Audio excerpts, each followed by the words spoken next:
kosið utan kjörfundar. Það er einfalt að kjósa.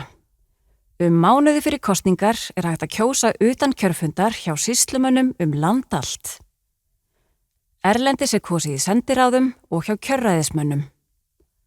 Á kjörstað gerir þú grein fyrir þér hjá kjörstjóra.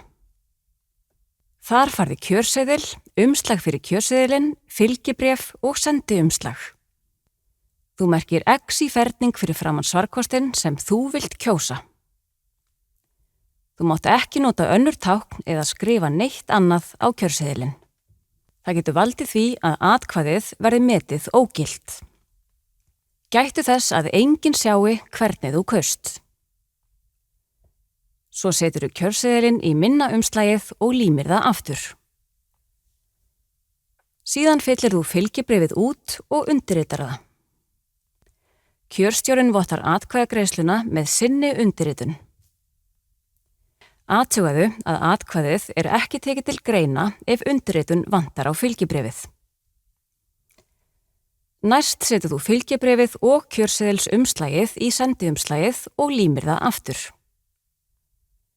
Framan á sendiumslagið skrifar þú nafn þess sveitafélags þar sem þú ert á kjörskrá ásamt póstnúmerið þess.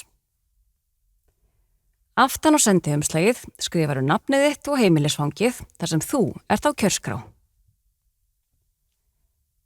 Ef þú býrð erlendis skrifar þú síðasta heimilisfangið þitt á Íslandi.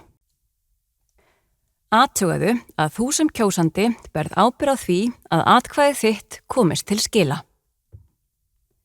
Stundum er hægt að setja bréfið í atkvæðakassa hjá kjörstjóra.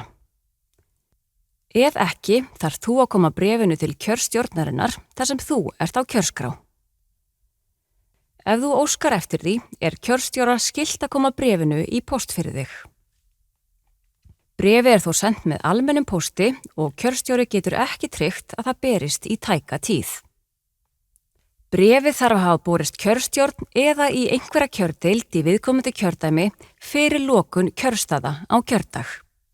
Nánari upplýsingar atkvæðagreiðslu utan kjörfundar má finna á kosning.is.